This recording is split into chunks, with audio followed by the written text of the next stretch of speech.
Thanks, Sally, and as you say, a warm welcome to everybody. Actually, on Independence Day, for those of you who are familiar with that, and obviously we're using a play on word because Brad actually is in Canada, not in the USA, but we're really delighted that we've got both Professor Julienne Meyer and Brad Chase joining us this afternoon. We're going to look at that in relation to some of the sort of early insights from what Julienne's able to share around the Older People's Housing Task Force. So I'm really delighted that you could be with us this afternoon ahead of the ARCO conference tomorrow. And Brad, thanks also for joining us to give much more of an in-depth oversight of some of the work that you at Arcadis are working on from a Canadian perspective. For those of you who don't know Arcadis, the HousingLIN has a long association with IBI, a group of architects who merged with Arcadis towards the end of last year. And have got a lot of experience in designing, project managing and planning issues around housing for older people, but as Brad will talk about, senior living as well, housing for seniors. And as Sally mentioned, if you have questions, please do post them in the Q&A box, and we look forward to running through those for you shortly before 5 o'clock. So again, warm welcome to everybody, and without further ado, I'm going to hand over to Julienne Meyer. So Julienne, lovely to see you. And very good to see you too. Let me open my screen share. Are you able to see that? Okay. Yeah, perfect. Thank you. Brilliant. Well, first of all, let me thank you for inviting me to speak at Happy Hour on Independence Day to look at independent living. As you probably know already, the task force was announced in the Levelling Up white paper in February 22, and we started on the 1st of May 23, and the task force is for 1 year duration. And I'm absolutely delighted that Jeremy Porteous is one of the task force members, and I look forward to working with him and other members on this very important task to generate short, medium and longer term recommendations on how to improve the quality and quantity of older people's housing. So I look forward to our discussions today to inform a better understanding of what matters and why. So in terms of an overview of my presentation, I want to just briefly look at independence and why it matters, and how the work of the task force will seek to promote a range of solutions to boost the housing options for older people in later life. I'll give you a bit about my background, the remit of the task force, early impressions, some detail of the work streams and a sense of the timescales. So in terms of it being Independence Day, it is timely to reflect back and think about the term independence. And for me, it's all about the ability of a person to make their own choices and carry out daily tasks independently. It's about voice, choice and control. It begins at birth and continues through the lifespan. In infancy, people are dependent on their parents and gradually learn skills and confidence throughout the life course to do things and make their own choices, to do things independently. In adolescence, people have developed a sense of self and their own identity, and they start to make their own decisions about education, social life, career pathways. I guess in early adulthood, young people may start to live with others, not just their, and move away from their families and be more responsible for themselves. And in middle adulthood, they may start to have additional dependence. They might be looking after elderly parents, having earlier had children themselves. And in later adulthood, while some individuals do maintain their independence, changes in physical and mental health can reduce independence, especially if living alone. And I think this period of life can be challenging to the individual who needs support to adapt to their changing circumstances. And this may or may not require a change in their housing to prevent further deterioration and to enhance well-being towards the end of life. So this is not just about housing in a physical sense. We need to keep in mind what matters to older people.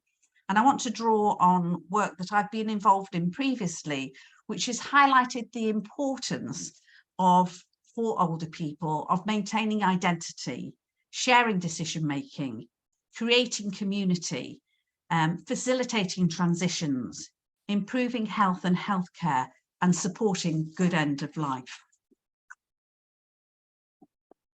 So for me, whilst we're talking about independence, I think it's really important that we recognise the importance to older people also of interdependence and the value of relationships with others and the importance of relationship-centred care. And the work I've been involved in the past has really drawn heavily on Mike Nolan's work, which flags up the importance for individuals of feeling safe, that they have a sense of security, feeling that they belong, they're part of things, being able to make connections between what's happened before, what's going on now, and what is to come, to have a sense of goals and that we're moving towards our goals, achieving, and also a sense of significance that they matter as a person. So I think that this is really important to keep in mind as we design housing to meet people's personal needs and preferences. And in collective living, I think it is also important to recognise the need to take into account also what matters to those who visit and who work in these settings. In the Commission on the role of housing in the future of care and support, independence, 51% of people put remaining independent as the most important consideration when thinking about needing care and support in old age, and this was in a public survey. They also identified the importance of being close to families and staying connected with local communities as a way of preventing loneliness and isolation. And this commission also heard how important it was for housing with care and support developments, specialised housing developments, to focus on building a sense of community within the development through consideration of design and inclusion of social spaces, cafes, amenities, etc. So that takes me through to a little bit. I'm not going to go back to the previous slide, which is talking about myself. I'm going to move on to talk about the Commission. I think it is enough to say that I'm a nurse and a teacher and that I'm interested in care for older people and very much listen to the voices of older people, feed that back to multidisciplinary teams, and then work with them on making improvements to better meet the needs of older people.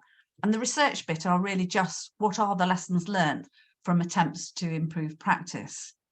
And I've probably worked in a whole variety of different settings in health and social care and across public and private settings.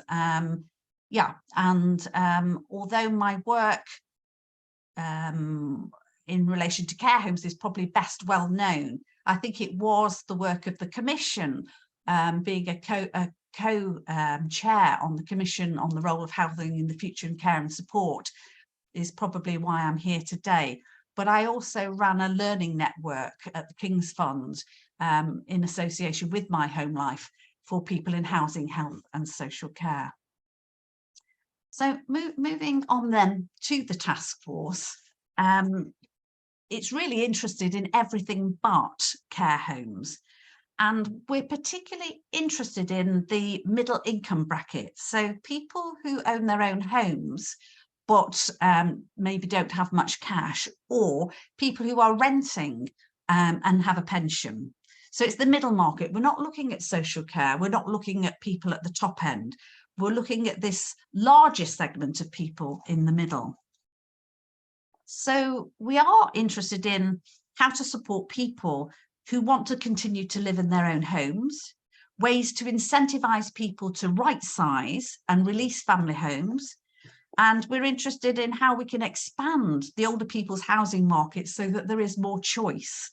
And I think the vision is that care homes, as time has gone on, have come very much to resemble hospices by the levels of frailty that are often found there. And can we increase the range of options so that older people can be supported to live more independently for longer in other settings? So we're responding to the ageing population, a troubling lack of supply in both general and specialised housing. We're also recognising that the existing stock is unsuitable for older people and that people are missing out on the benefits of specialist housing. And it's not surprising that we're also interested in saving the NHS and social care system money, and that we're interested in releasing houses for families. And as the Commission on the role of housing in the future care and support showed, consumers are confused, and they would consider moving to specialist housing, that more people would consider it than are choosing to do so, and that they're off put by the complicated nature and the contradictory terms that are used in relation to this housing, the stereotypical negative image of it, and a misunderstanding of what is available. So these are the sorts of things that we hope to tackle.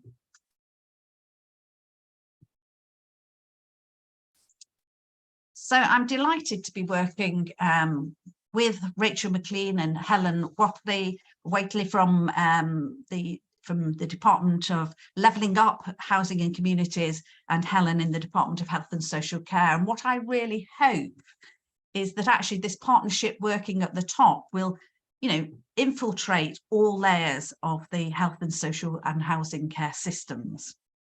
For me, this will be an important marker of success.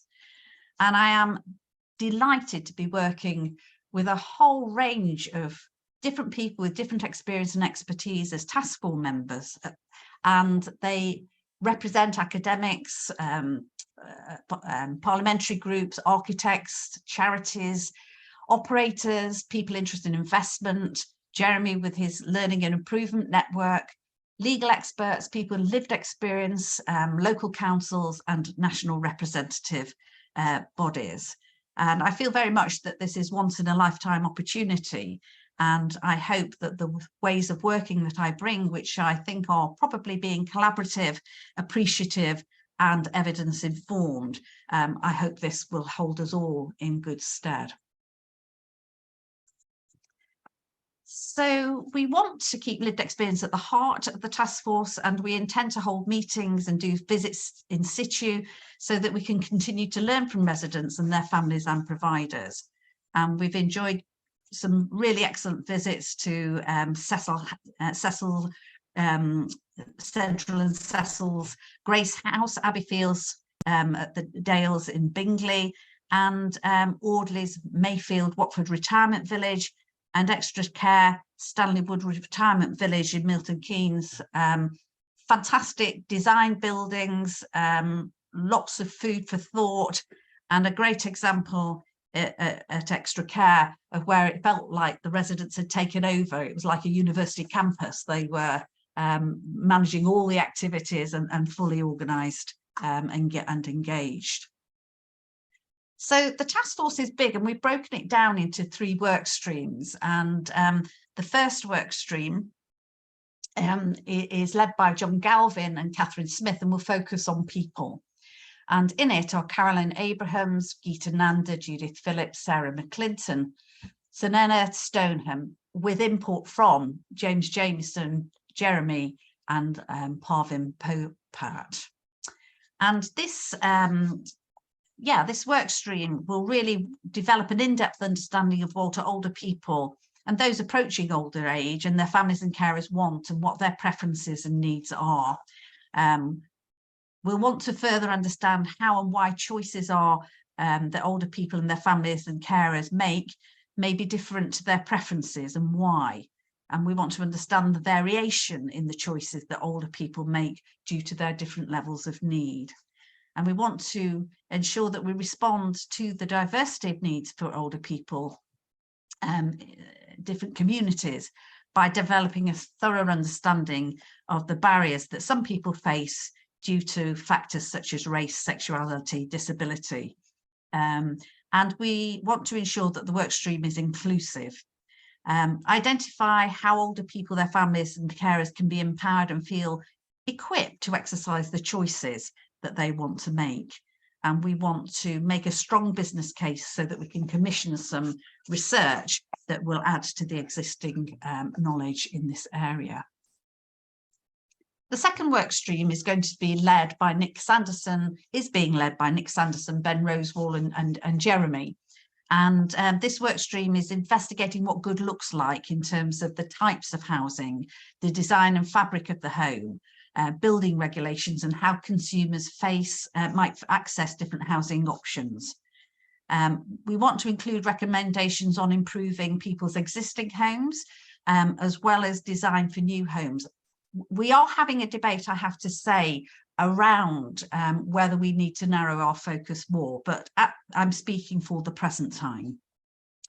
The work will cover mainstream home and specialist housing, and we'll also look at consumer protection, including regulation, and how to build consumer confidence, as well as look at tenure models and consumer financial products. The third work stream, which is being led by John Rouse and Andrew Surgener, with Damien Green, James Jameson, Les Mayhew, Stuart Baisley, Parvin Popat, with input from Judith Phillips, Sunena Stoneham, Richard Morton, and Jeremy again, is going to focus on how to bring together local partners and deliver levers to improve housing for older people. So it'll be looking at local supply of land and design age-appropriate places, securing land for delivering older people's housing, and securing planning consent and investment for delivery of housing. And so brief details of the timescale, which may be of interest to you. We started on the 1st of May. It is a year long, but by the end of July, we'll be calling for evidence from stakeholders in relation to these three work streams. And by the end of October, we have been asked to produce an interim report on the findings for ministers. Now, that's quite a short timescale, so it will be sort of giving a sense of the direction of flow rather than specific recommendations, the things that we think will have something to say about. Then in early March, the work streams are planning to feed back their findings to me, and that by the end of March, we'll update the ministers on the likely findings and recommendations. And this is all fitting in with the fact we've got an election next year and how Parliament works. And by May, it's expected that we will have shared an independent report with a set of final recommendations with ministers. And then there'll be some sort of toing and froing, and the report should go public in July. So that gives you a sense of the timescales. And I just want to conclude by saying that, you know, I'm very mindful that I am holding something that's long awaited, that is very precious. And I am extremely interested to hear what you have to say in relation to these recommendations. And I hope very quickly the task force can agree some short, medium and long-term recommendations that we can share with ministers. And through doing this, I really hope that we are able to improve the well-being of older people in the later stages of life. That's why I'm here, and that's why I will be putting all my energy into this, and will welcome hearing from you. So thank you. Well, thank you, Julienne, and thanks for such a really clear outline, both in terms of the scope of the task force, but also setting out how each of the work streams are going to take particular aspects forward. And it's no mean feat, as you rightly highlight, both from a political position, but also in terms of the good practice that's out there, as well as the market conditions that many of us are operating in. And I was particularly struck by some of the points you made around sort of the consumer perspective. And I know Sally has sort of posted a few reports in the chat box, including the Commission's report, which had an element around consumer, but very much from a co-production element. And we may want to come back to that, bearing in mind it's co-production week this week. But Brad, if you were watching Julienne's presentation, you'll see there were a few examples of latest schemes as well, which gave you a flavour of some of the typical sort of independent living retirement housing that's being developed and has been developed in the UK over the last 4 to 5 years. We're really looking forward to hearing more about what you're working from a jobbing architect and how you're taking forward those sort of high level sort of things, but making it real from a Canadian perspective. And it's really glad that you could join us this morning, and I hope it's not too early for you. So I'm going to hand over to you now. Thank you, Brad. Okay. Thanks, Jeremy. No, it's a real pleasure to be invited to this. It's not too early. It's probably almost 11:30 a.m. So still a good time here in Canada. So I am I think an that's the architect. earliest we've had a happy hour, Sally. Oh, okay. So I am based in Toronto, Canada. I've been specializing in seniors housing probably for the last 13 years. We actually formerly, our firm was IBI Group, and now last year we merged with Arcadis. So we went from a firm of 3,000 people to 30,000 people. So a lot more global power there, but hopefully we'll still continue the good work. We have kind of an internal seniors housing expertise group. Certainly it's based in the UK, Toronto, New York City, Vancouver. And we usually try to meet every month and share ideas. I know we did have an IBI Think, which was kind of our research and development. And there was a lot of good knowledge coming out of that was informing our designs. So I did pull together, I guess the theme here is independent living.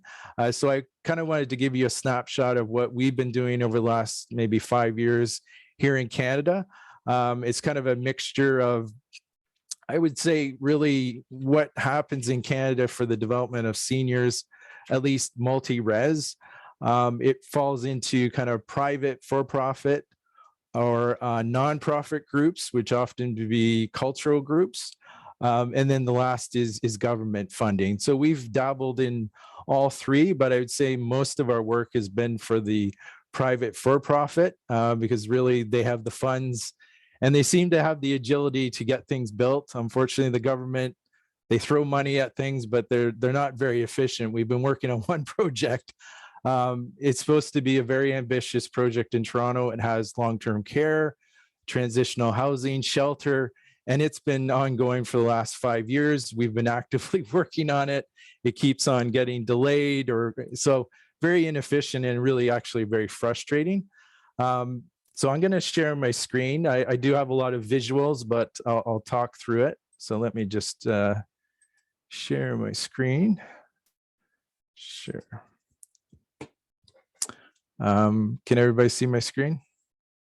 Yeah, that's great. Okay, perfect. So I'll just jump to the next slides. So I guess what I wanted to talk about is, again, we do a lot of private for-profit, but actually over the last 2 years, we've been working with a nonprofit group.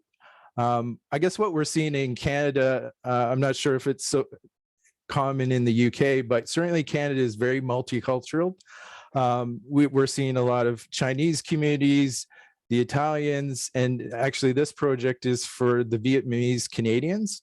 So really after the Vietnam War, which ended in the, kind of the mid 1970s, there were a lot of Vietnamese that immigrated to Canada. Canada kind of had an open door policy.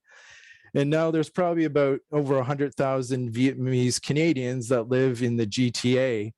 And certainly they're getting older and they're concerned that, we need a facility that kind of meets our cultural needs. And they've kind of been working for the last 10 years, trying to save money, look at government grants. And now, fingers crossed, we're right in the tender period. The tender is going to probably close next week. And we're hoping the prices are going to come in at a reasonable level that we can build this. Really, it's phase one in this kind of campus of care. So what really phase one is, we call it long-term care. So it is for people who need additional support. They might need memory care or assistance. Certainly the average age, you'd be looking into the early 80s, people moving into here. if I go to the next slide, I know it's a bit kind of blurred, but this kind of T-shaped campus, actually, they were very kind of creative. They went to the city of Brampton. It's a mid-sized city north of Toronto, and the city has actually granted them a lease for the next 50 years to build their campus of care. So the campus includes affordable housing, and in the middle, there's a cultural center. And then the phase one is really this 160 bed long-term care. So again, I've been pretty amazed with how a group of people who have other jobs and have been diligently working on this for 10 years have finally arrived at this. And we truly had the opportunity and kind of blessed to work through them on this design over the last 2 years. So I'm really hopeful that it will move forward, but I do see their challenges, funding. They're not like a for-profit. They can, okay, if the budget goes a little higher, they can grab some extra money.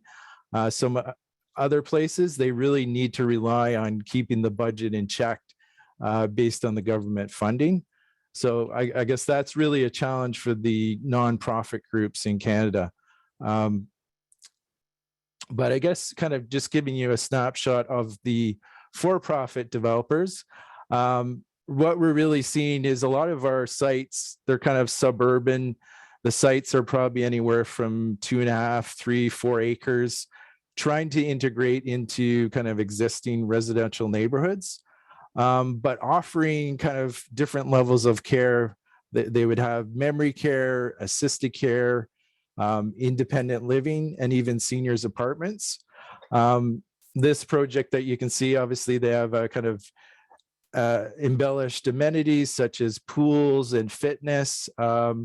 So it is at a higher end. I would say most of the suites you're looking at anywhere from $4,000 to $5,000 Canadian a month to get into these facilities. But really, a lot of the people, because of real estate, they're able to sell their homes at a reasonable level and really move into this facility. Again, we are seeing the average age, you're kind of into the early 80s, moving into these support facilities. But we have seen a trend where our clients are trying to capture, I guess, what I would say the younger end of seniors, really independent seniors apartments, which they might be into their 70s. But still want that assurance that if one of the spouses or they do need more support, it is supplied within the greater campus. So these are kind of some of the pictures of projects that were recently completed, I'd say over the last couple of years. It was a real struggle through the pandemic. Most of the projects seem to be struggling with budget, struggling with completing construction on time because there was lack of trades, lack of materials. So I am happy that most of these projects are now complete. We had a wave of about 5 projects starting 4 or 5 years ago, and now we're getting to the end of that current wave of projects. But as you can see, sitting within kind of an existing residential neighborhood, the projects tend to be kind of mid-rise, anywhere from 4 to 5 stories. And they really have a mixture. This project in particular in Whitby, Ontario, just west of Toronto, has a care wing, independent living wing, and then off the screen to the right is actually a full seniors apartment for people who are more kind of independent and active. Let me just go.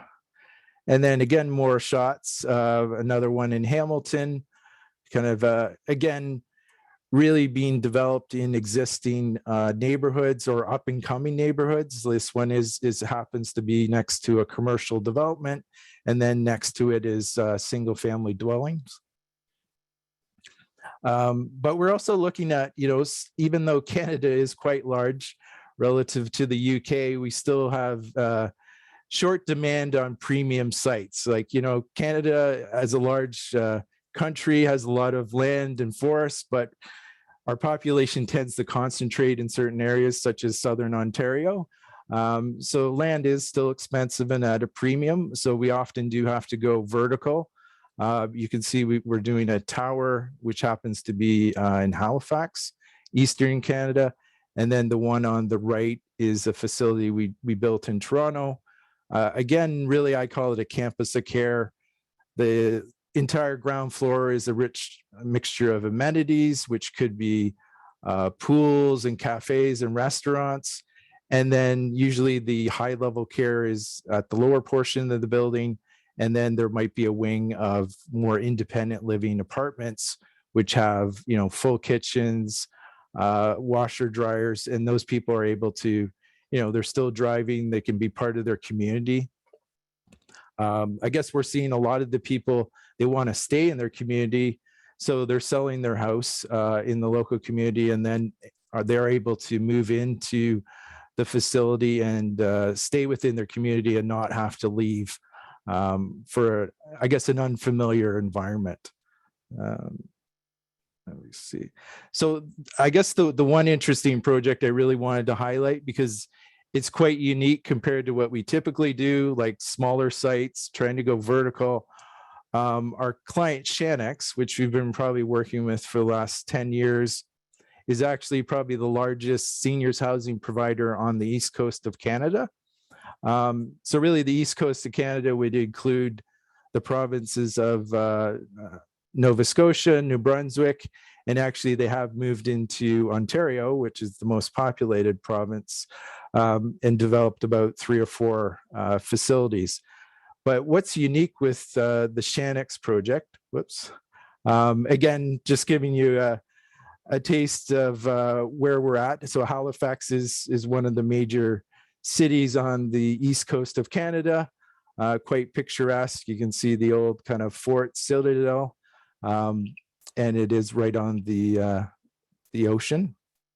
But the site that Shannex is developing, which you can see highlighted in red, is actually a 30-acre site, which is 10 times the size of the site we normally develop our projects. So certainly the opportunity to create a community, a campus of care for seniors is ripe there. And I think the client sees that vision. They've been in business for almost 35 years. The father started the business, and now the son, he's probably in his late 40s, has taken over as president of Shannex, and I think it will continue probably for the next generation.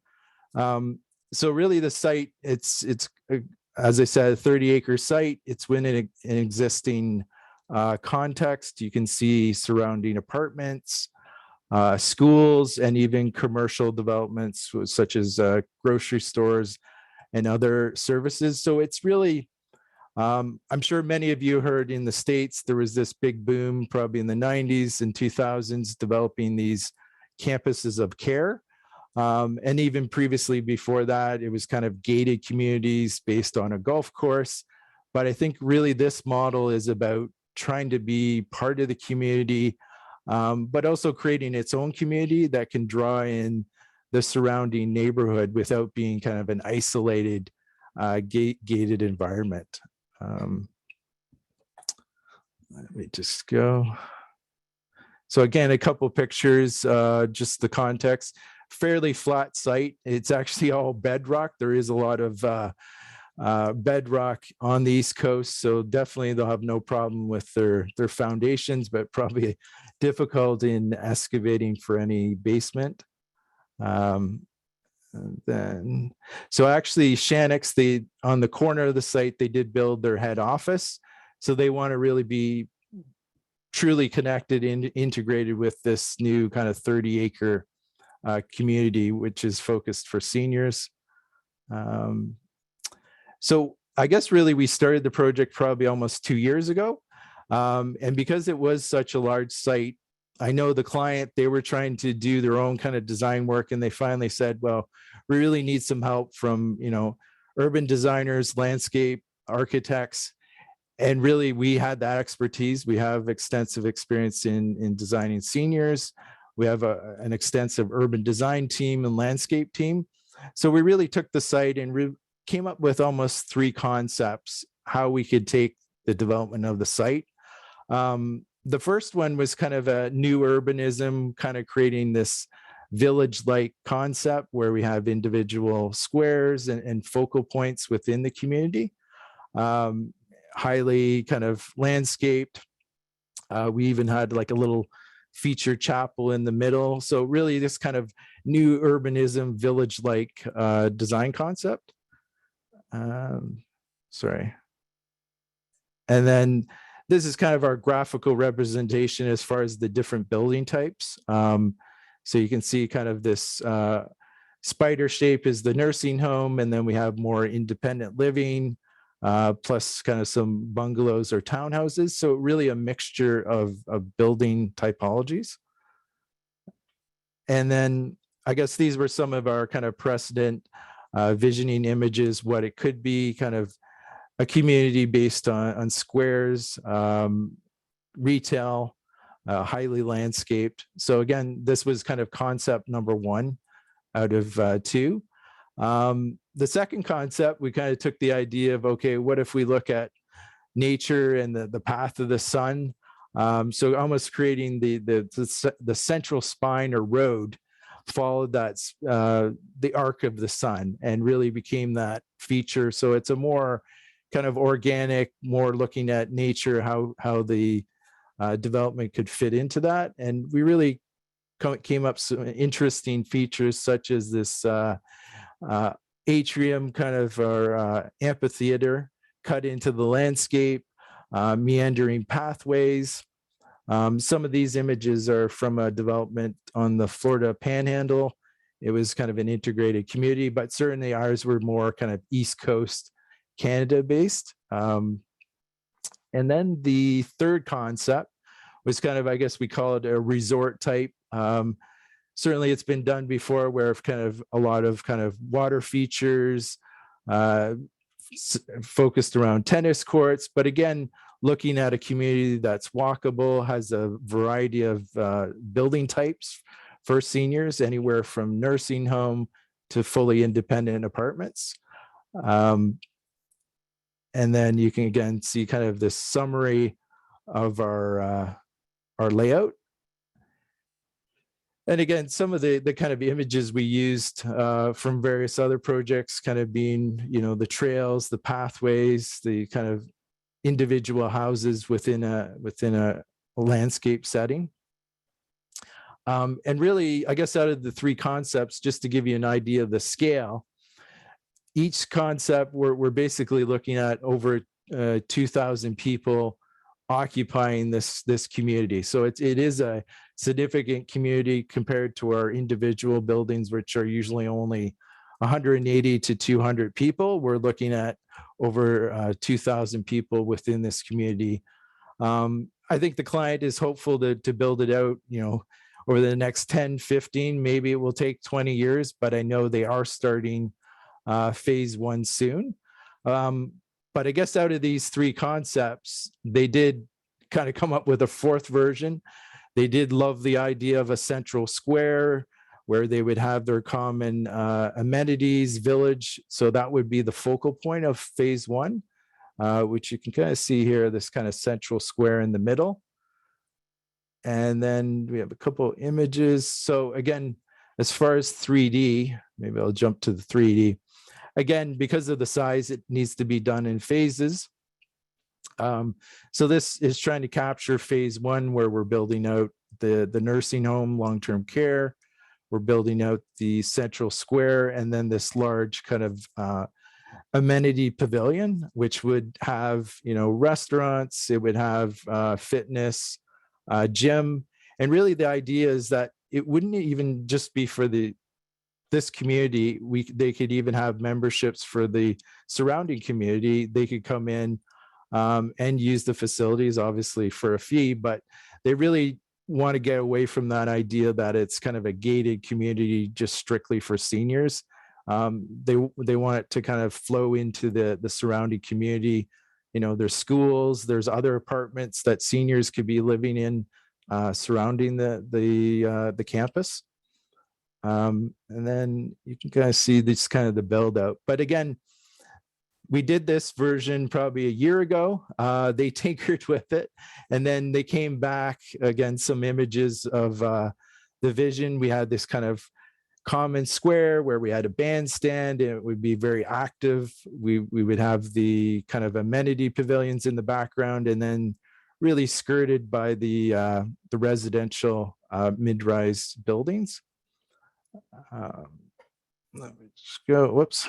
Again, you know, some of these are concepts that needed to be further developed, but this was the idea of the central pavilion, which was a mixture of fitness, health, food. I guess I would say this client, they really do focus heavily on food, and actually one of their visions for it is they're going to be building, I think, like a 12,000 to 15,000 square foot commercial kitchen, which will provide food for the entire campus, but also allow people to come in and purchase food, almost like a storefront. So really food and activity and care, I would say, are the key focals for Shannex when developing this project or any other project. And then I guess this version is kind of, I would say, the fifth version, where they've come back again. Obviously, they've had challenges with, you know, construction costs and where they want to phase things. So they've really moved the village square closer to the office.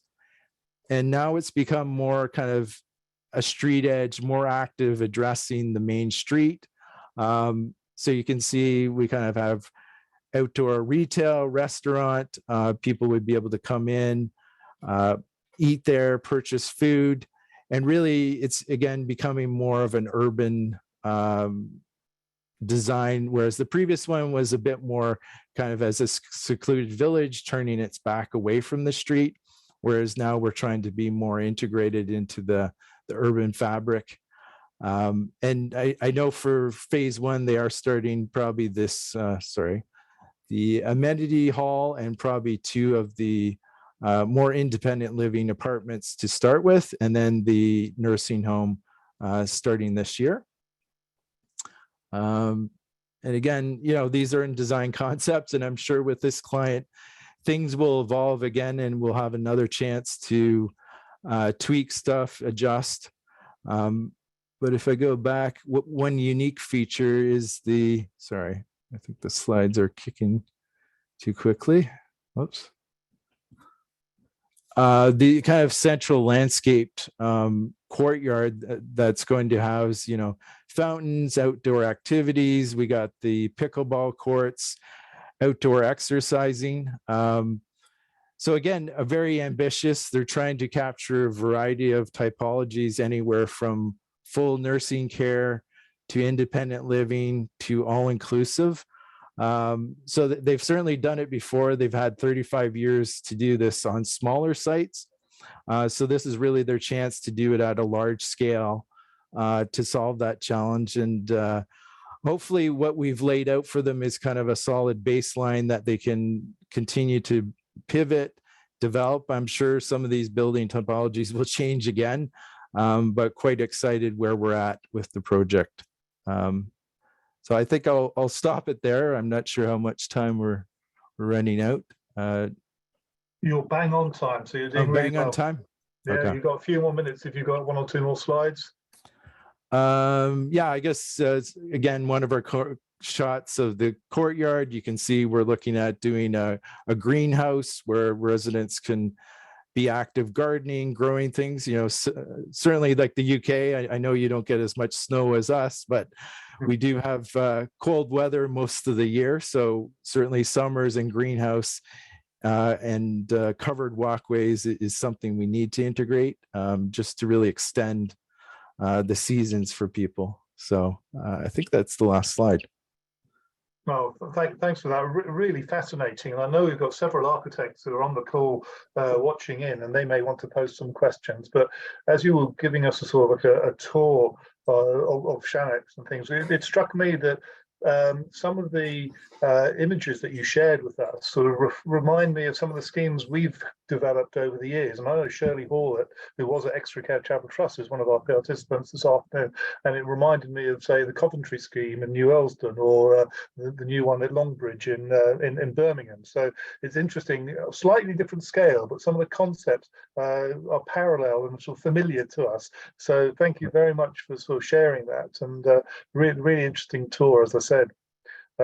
Both of sort of looking at sort of like the urbanization and the urban living, and the context that you were saying about sort of issues around those sites and being very much in an urban centre. And again, something here in the UK, especially with our brownfield sites, how we look at making best use of land for both purpose-built housing for older people, but also housing that can accommodate everybody as well. So some of those intergenerational links. So we'll come back to that, I'm sure. Sure. There have been several things in the chat box, but also some Q&As, and thanks Julienne for putting the email contact for the task force for people who wish to sort of share thoughts and ideas already. And I think you highlighted that there will be an opportunity for formal submissions later this month. So I think you got your hand up. Do you want to add to that? Well, just to say, be kind to them. There is a formal system being set up to respond with your evidence. So please don't inundate them, but that is the Secretariat Task Force email address. Okay.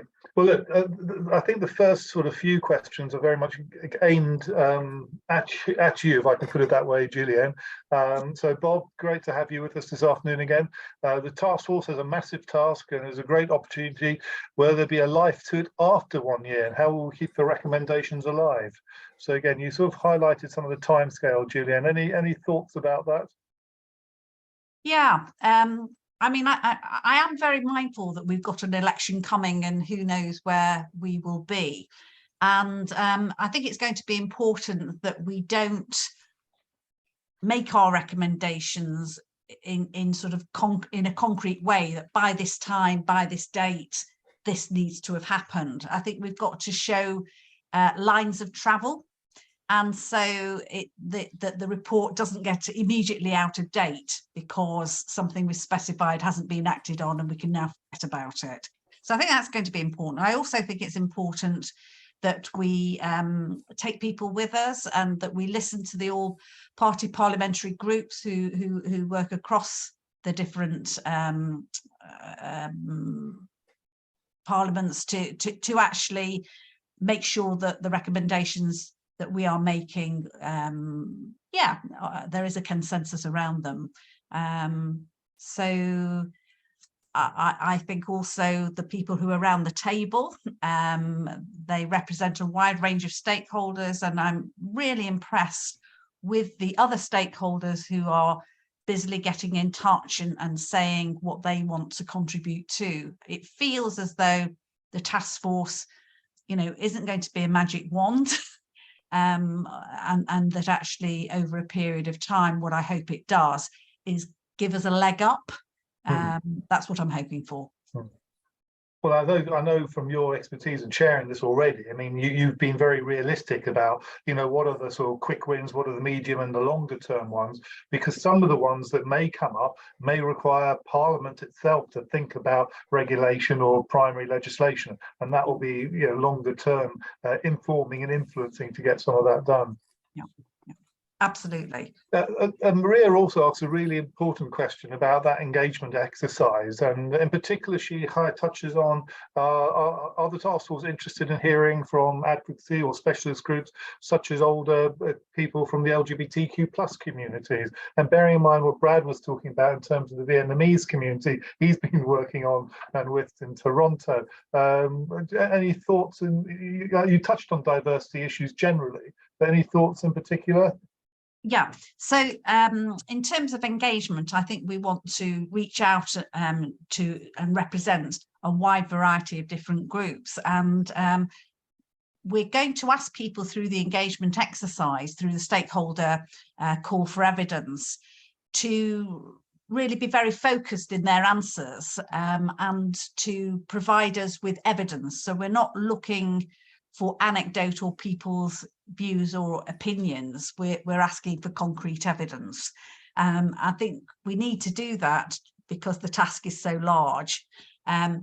We're going to be conducting research, which is looking at what older people want and what are they willing to pay for, and we want to make sure that all groups are consulted in that piece of work.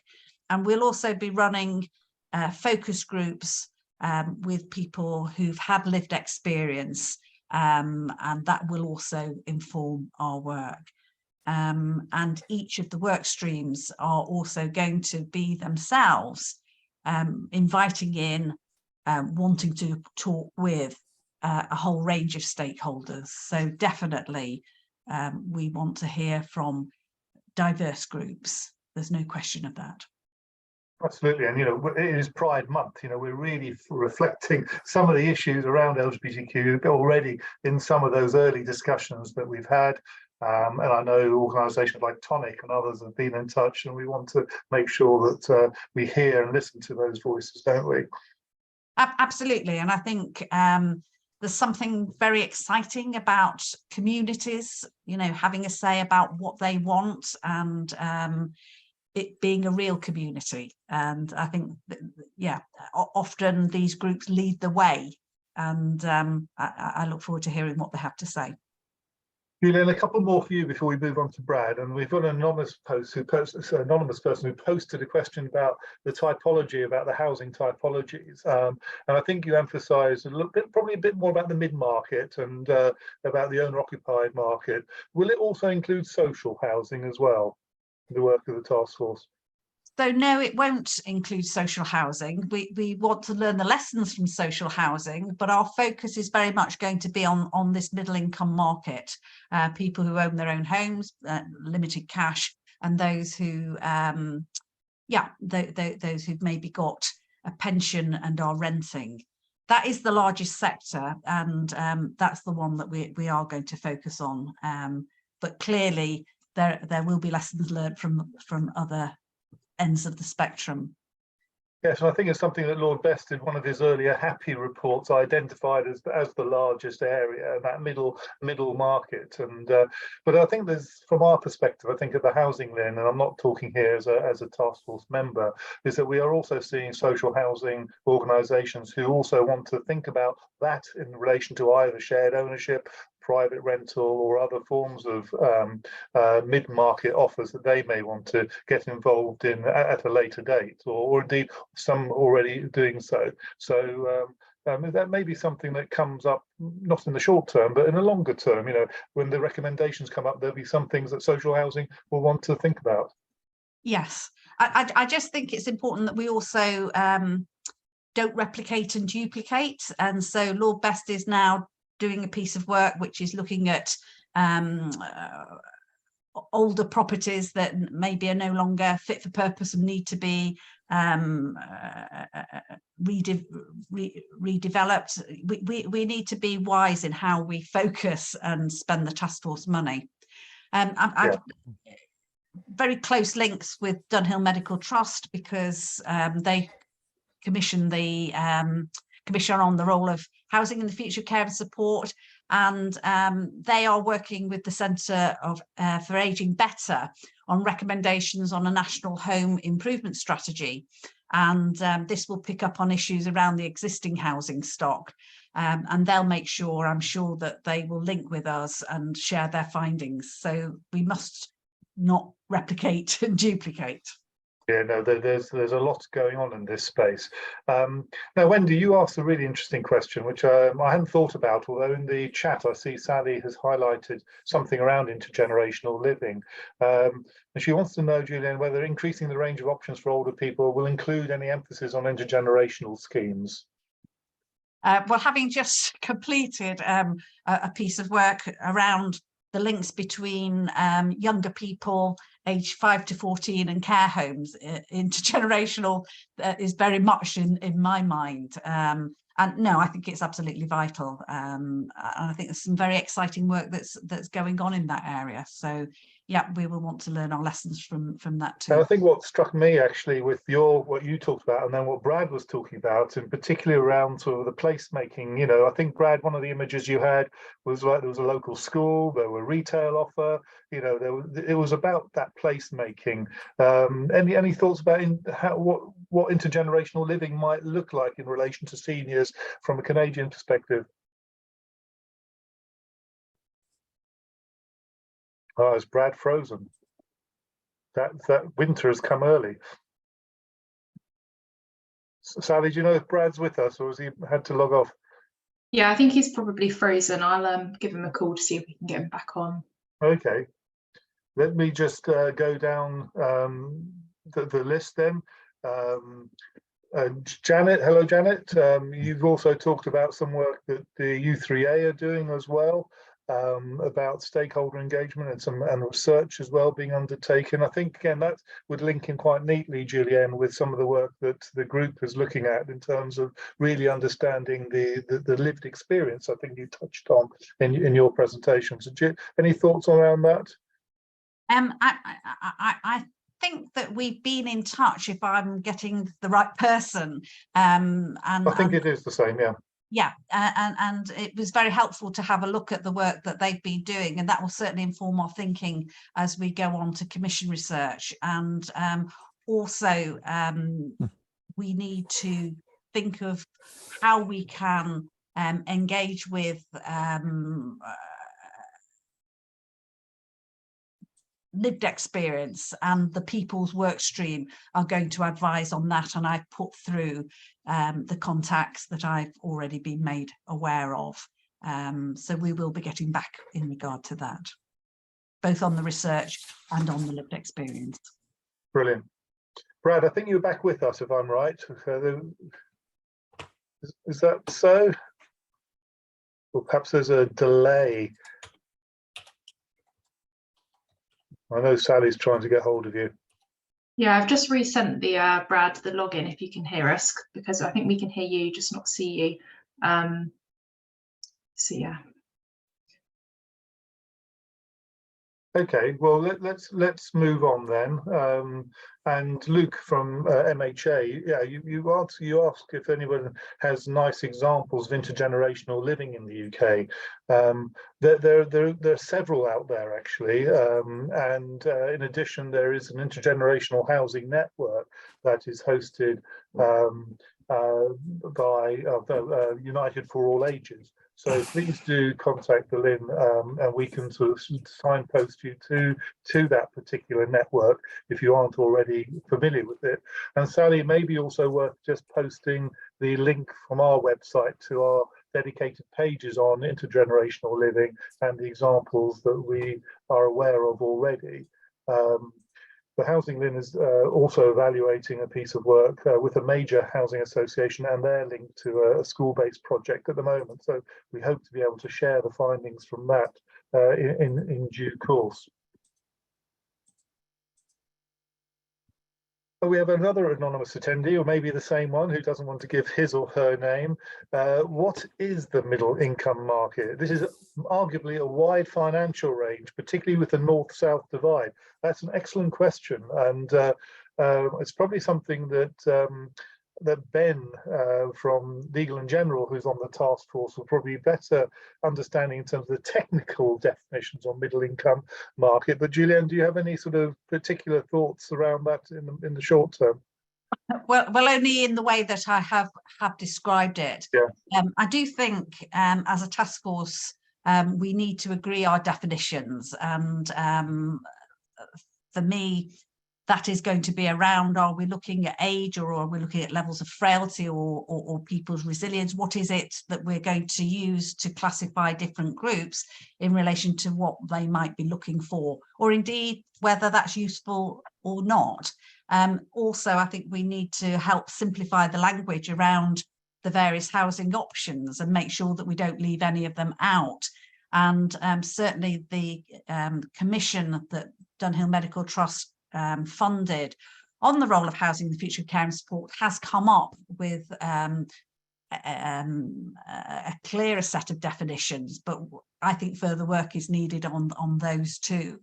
So Yeah. I'm hoping that the products of this research will not just be recommendations, but other useful products such as briefing papers, new definitions, perhaps routine data, questions that maybe routine data needs to gather so that we can keep a clearer picture of what's happening going forward, that sort of thing. Yes, I'm struck by the way you've set out the task force and those sort of people, products and place sort of work streams, that there's an opportunity here to look at data, both in relation to consumer-driven data, what it is they need to make informed decisions, right through to types of data analysis that helps people make strategic decisions for investment or planning, or better having better decision-making tools to understand what the population requirements are in those localities, whether it's whether it's Manchester or a rural county. And I think the exciting thing is to bring those two things together, so that if we are constantly setting up a system that enables us to learn what people are wanting and the decisions they're taking and why, that will inform our strategic thinking as we go. I think too often we do a sort of snapshot of research and then it gets outdated. So absolutely. And I think building on that, I think Susan Kay is actually one of the participants, although she's not one of the panelists. But I know that Dunhill are working closely with Sky and a major charity in London to test out what they call a serious game, to better understand and get those parties together to really understand what the driving forces are, from both the experiences of people right through to the professional sort of inputs and what the interventions are needed in order to create the right homes and communities. Yeah. And I think planning is clearly a huge area that we need to address. And I think there's some really interesting creative ideas coming forward. And it's great to have Catherine Smith on the task force as she's heading up Sky and is involved directly in that work. Yeah, no, and I think you highlighted that the members of the task force. The other one who I believe has got a sort of critical role to play in planning is John Rouse, who's from Stoke City Council.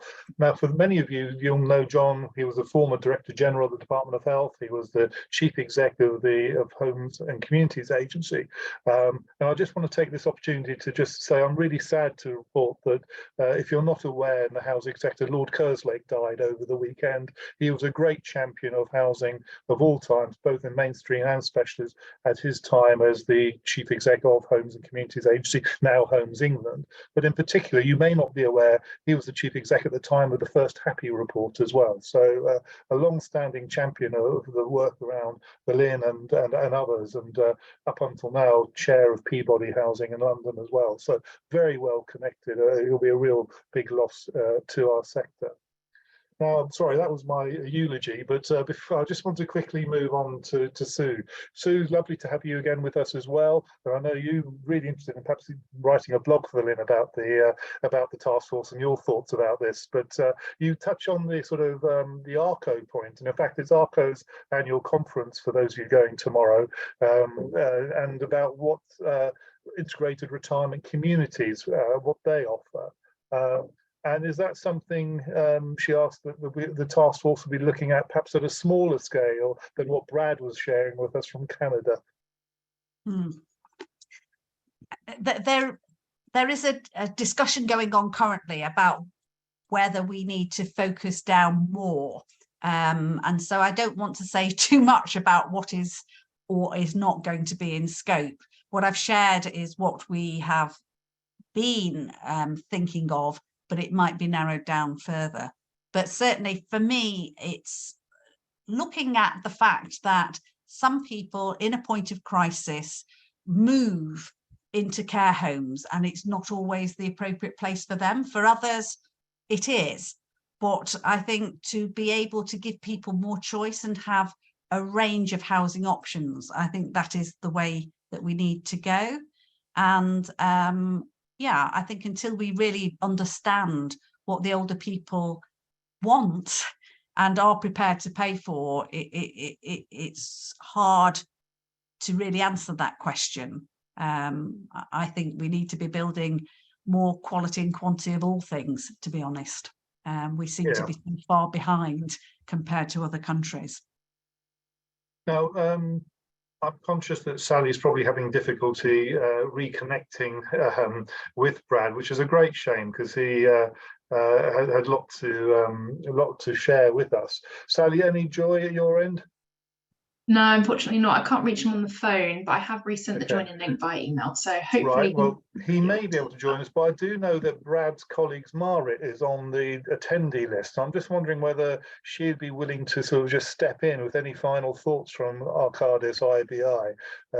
So Marit, I'm afraid I'm putting you on the spot if you're still with us, but I just happen to see that you're there.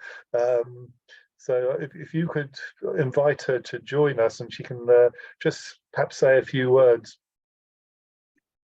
I can't currently see her on the list to bring her forward, but if she raises her hand, I might be able to do it that way. Mara, are you with us? Can you sort of raise your hand or post something in the chat box? Ah, there's a hand I can see. There we go.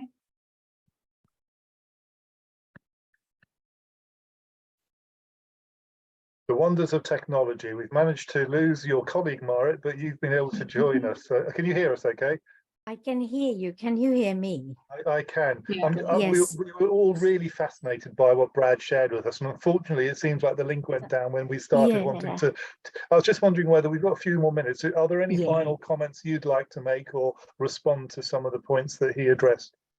It's just a sort of, yes, it is a great shame because I think the reason which was interesting now when in light of the task force and the scale, we still have tendency to do quite small developments in UK. There are some extra care charitable housing trusts who are doing larger ones, but these ones where something a food for thought for task forces. Yes, intergenerational, have older people's housing as part of communities, whether one of the recommendations could be that, I don't know whether it's compulsory, but it's something that councils need to consider as part of new developments. Whether it is just a case of adopting appropriate standards, and then is there any way of increasing potentially the scale of the developments? So those would be just my sort of thoughts linking Brad's presentation as food for thought and further discussion maybe for the task force and generally for our industry. Well, that's a good point. And perhaps what we can do is in sort of like 3 or 4 months' time, come back and hold another happy hour with you and Julienne, just to see both how Brad has developed since we spoke, but also we may have some more information we can share from the task force as well, because there are certainly a number of questions that have been posted around issues like, you know, what is the middle income, about single persons households, the range of types of accommodation. And these are very much issues that you as a designer and as a studio are working on, thinking about what your clients need, not just in Canada, but also here in the UK. Absolutely, yeah, combining various different communities and increasing diversity and inclusive communities. I think Julienne wanted to have a point. Julienne. Yeah, I mean, I'd be really interested to hear more, Marit, around international comparisons of what you think the enablers are in different countries. There are obviously going to be cultural differences, but yeah, anything that you feel you've learned internationally that you think we should be more mindful of in the UK would be wonderful. Lovely, absolutely delighted to do that. Thank you. No, that's really great, and we look forward to liaising with you and colleagues there, and introducing you to Julienne on another occasion. But if you're at the ARCO conference, of course, you will be able to meet Julienne in person. Although I think you'll be inundated from my experience of people wanting to talk to you. Look, I think we've had a really wide-ranging and fascinating conversation this afternoon. Marit, thank you Julienne, thank you very much for introducing the task force and setting out the scope, and also answering those questions, because some of those are quite tricky issues that the task force has to grapple with. And I think you provided some very clear steer on that, but also welcoming further contributions, both through email exchanges, but also submissions that will be opened up later this this month, hopefully early next. So, you know, please do watch this space. Julienne also referred to some work that's been done by Lord Best on rejuvenating and outdated sheltered housing. I'm delighted to report that's a piece of work that the HousingLIN has been asked to lead on. So my colleagues Lois and Ian are working with Lord Best and the panel of experts and the parliamentarians on that. It more or less dovetails this task force and will probably report just around the same time, if not shortly after. So another really important piece of work which will look at our existing retirement housing. So again, I know we'll be running some sessions and also having calls for evidence out for that, and a dedicated web page be posted on the website, on the HousingLIN website soon. Marit, can I thank you, but also can you pass our warm thanks and regards on to Brad for his time this morning in Canada. I thought it was a fascinating presentation from what he was sharing. It reminded me of some of the early HAPPI work where the HAPPI visited Sweden in particular and looked at some of the blue space and green space that was being developed to look at that urban centre next to water, creating a really new landscape of housing for an ageing population in localities. And that was really, really interesting, and look forward to seeing that developed out. And if only we could afford a study tour to Canada, but that's a virtual one at a later date. Lovely. I absolutely will do. Thank you very much. Yeah. And look, that leaves me all to say a big thanks to all our speakers, a big thanks to all the delegates and attendees who've stayed on till the end for this happy hour. If you are a first-time visitor to the happy hours, we hold these virtually every Tuesday. We've got a few more for this summer season. Next week on the 11th of July, please do join us where we'll be looking at age-friendly social housing, looking at some of those issues that were actually are going to be relevant for many organisations. We're going to be putting a spotlight on some of the work that's being done by Greater Manchester Council, and we're also being joined by United St Saviour's Arms House of their work in South London, as well as Astor Group, the operator of the new Grace House in St John's Wood, about how that has been started to help inform their approach to thinking about ageing and social housing. So please do join us for next week's happy hour. Can I just again thank everybody for joining us this afternoon. Can I thank Sally and the team behind the scenes for helping out, and can I thank Arcadis IBI for your support of the LIN, and Julienne, thanks again for making your time available on a very heavy schedule, and I look forward to sharing a cup of tea or perhaps something stronger with you tomorrow. Sounds lovely. Goodbye, everybody. Bye.